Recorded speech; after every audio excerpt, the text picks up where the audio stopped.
Good afternoon. We're at Royal Cape Golf Club at the Sunshine Tour, the South Sea Cape Town Open, with Deputy Minister Peace Mabe. Deputy Minister, we're at the golf course here today. How do you resonate with golf? Well, thank you very much, Gary, for having me. You know, there's too much politics in golf. People from the previously disadvantaged backgrounds, we normally don't have much relationship with golf. And the only involvement, my father's brother, I remember, he used to be a caddy and he never got to play the game himself, but he used to be a caddy. And, golf also, because of how it is structured, you are expected to also at least pay certain fees and monies, of which then becomes very difficult for most people to access it. Well, I know golf as a sport that has changed people's lives and that people have made a living out of it, and not just a living but a decent living, your Gary players and others, and that it is a very strategic game also that brings corporate together. And you see now even governments, executives, they also go there because indeed it's a field where important people and where decisions are taken. And how important is a tournament like the Sunshine Tour, especially for youth development? Well, Sunshine Tour for me, it is quite strategic. I think in future we'll have to look into possibilities of partnering with yourselves, because it has got an advantage of developing grassroots sports, golf, and also maybe developing academies for golfers, for young golfers.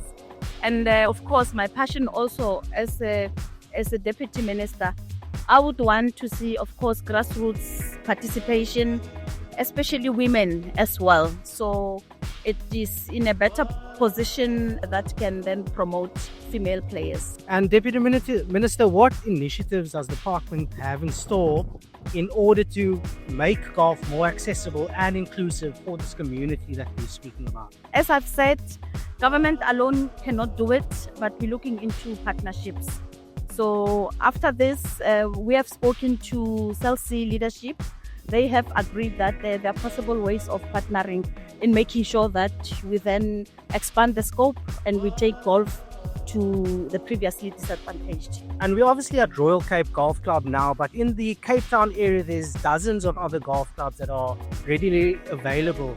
How can these organizations collaborate and partner with the department in order to help facilitate initiatives as we've spoken about?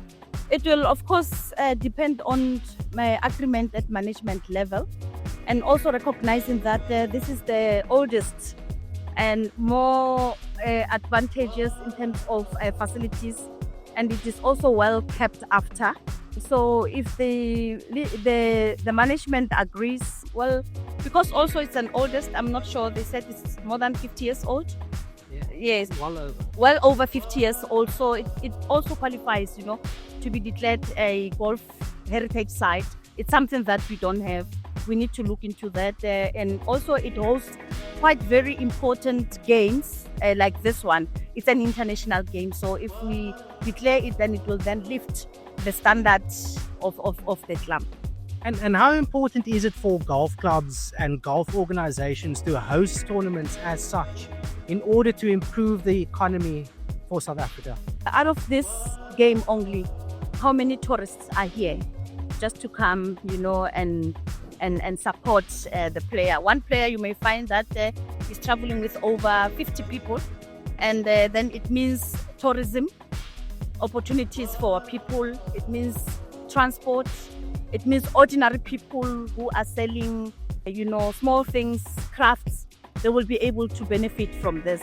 So it is important, and I wish that we could have more of this kind. But just to bring our conversation to a close, what have you enjoyed most since the few days it's been around now? Look, what really struck me and warmed my heart is the integration of grassroots. I've seen young people given an opportunity to interact and play with professionals.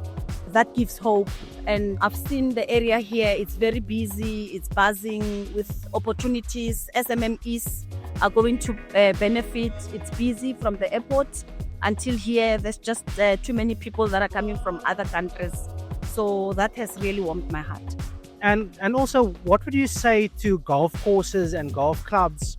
What could they do in order to make their facility a little bit more friendly to a community that's out there? We need to form partnerships. Young people can volunteer in terms of maintenance, cutting grass, and then being given opportunity to also have a feel and given few minutes just to practice. I think that those kind of partnerships, we need that. And we caught you a little bit with a few putts on the green over here. Could we include you at Royal Cape for a few lessons in future? I would really appreciate that. I would love to play golf as well. Great. Well, Deputy Minister Mabe, I just wanted to say thank you for your insights. Thank you for giving us time to have this interview and have a chat and just get some feedback from you as well. Is there anything that you wanted to end off with just to the audience that's listening out there? Anything is possible. Golf is for everyone. Grassroots, young people who are interested in golf, we are here to support you. Let us partner. And my wish is that we need to grow the Academy of Golf in South Africa.